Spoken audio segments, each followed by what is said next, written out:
That was some footage from Smutwood Peak in Kananaskis, kind of the first leg of my trip when I drove from Vancouver to basically Ottawa and back. It was a really fantastic trip, and I was thinking a lot about home and the concept of home and what it means to be home. And I think there's a lot of cute anecdotes about home, like home is where you park it, or home is where your dogs are. And I think the commonality between all of these cute phrases is that home is not a static location, but more of a kind of dynamic, ever-changing, ever-evolving concept that we can create for ourselves. Something really interesting happened to me on this trip because I've driven across Canada countless times. Usually when I'm driving east, I'm driving home, which means I'm going towards Ontario, I'm going towards my hometown. And this time, I felt like I was leaving home when I was driving east. And what that is for me is really just kind of a shift in polarities of what home means to me and where home is for me right now,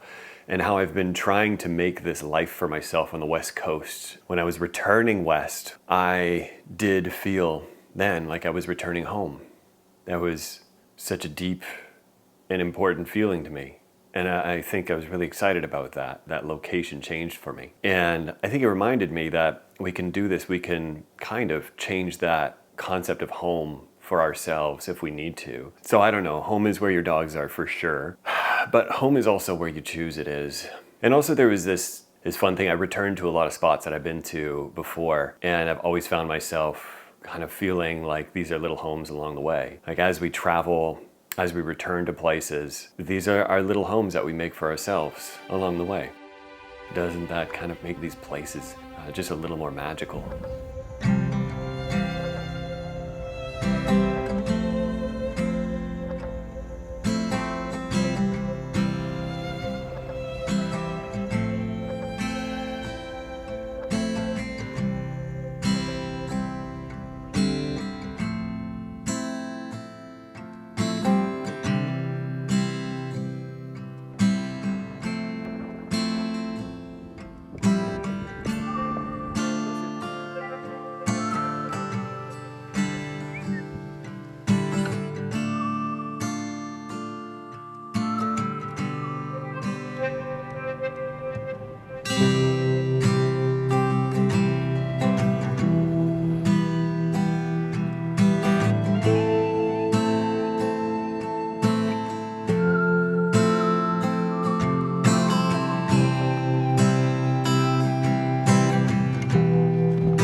I keep thinking about, sharing a little bit about how I travel, generally speaking.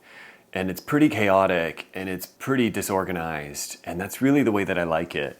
And I always think back to the movie Homeward Bound and how the dogs traveled in that movie from when they got lost to when they found their way home. I really do feel like that is me constantly, just meandering through the world. Being more like your dog is basically like my method of chaotic travel. I typically don't plan how far I'm going to go in a day. I don't like to plan where I'm going to sleep that night. And that's why I like van travel, or in this case, in this trip, it was truck travel. I bought an old Lexus LX 470, and the thing has a lot of mileage on it, is the only reason I was able to afford it. I threw a fridge in it and a power supply. It was super simple. I threw a piece of plywood and a trifold mattress and a bunch of bins full of stuff, and I went. The dogs did really well. Boo doesn't do so great on windy roads, but we did get there. And also Boo hates the rumble strip, which is that like strip in the middle of the road that is like it rumbles when you drive over it. And oh my God, if I hit that thing, it's like the game of Operation. You remember that game? That's basically what driving becomes with Boo. His car sickness is 4 levels. Level 1, he starts to stare at me. Level 2, he starts to drool. Level 3, he starts to shake. And level 4, he starts to cry. And we tried all the homeopathic methods and they don't work at all.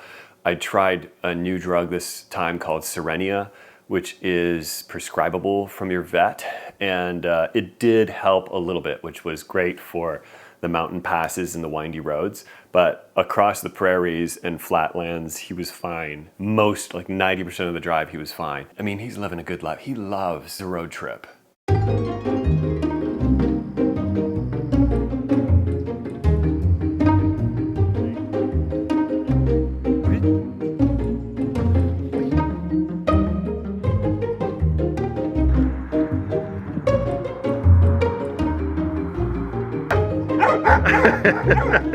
Boo! Boo!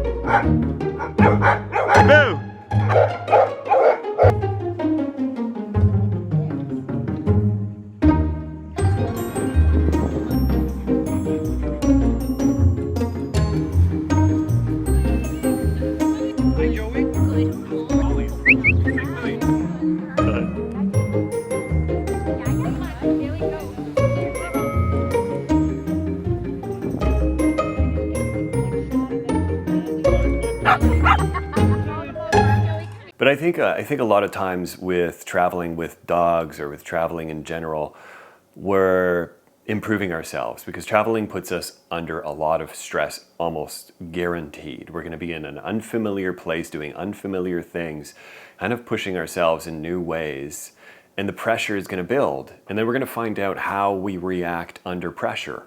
If we explode, if we have good coping mechanisms, we're going to find this out about ourselves, and we get to watch and witness and grow and change. And I think traveling for that reason, for me, is really important.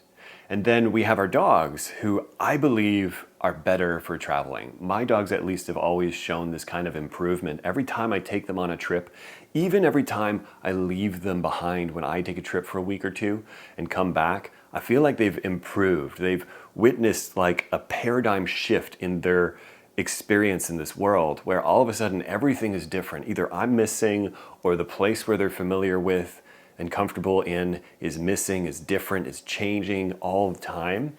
And I think this really makes them see the world in a different way, and maybe just become better dogs for it. I really think the same thing goes for us. I really think that travel is such a beneficial thing to do. If you ever find yourself wanting to take a trip and there's this little nagging feeling that you're like, yeah, but it's going to be hard. Yeah, but I have to fill out a bunch of forms.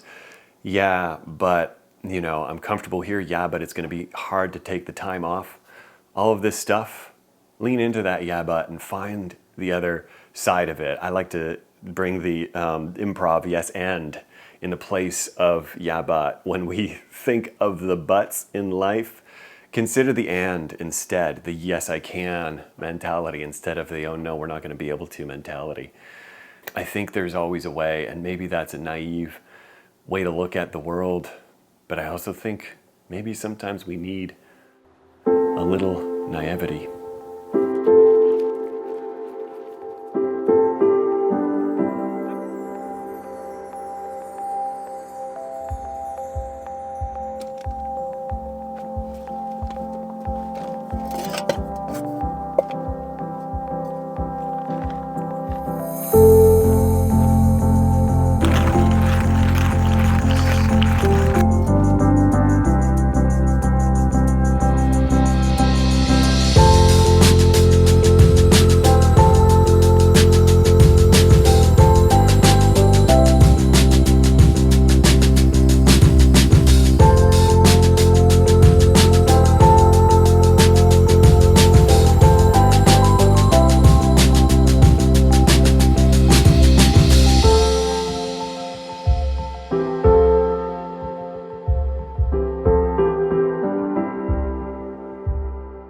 A lot of people think that I have the most well-trained dogs in the world, and I'm here to tell you that is not true at all. There was one instance when I was driving through Winnipeg a couple years ago, and there was a nice big field, and I pulled over and I let the dogs out, and I was going to throw the ball for them, but I didn't grab the ball before they jumped out of the truck, which I need to do so that they see, oh, he's got a ball, we're playing ball, I'm going to focus on him.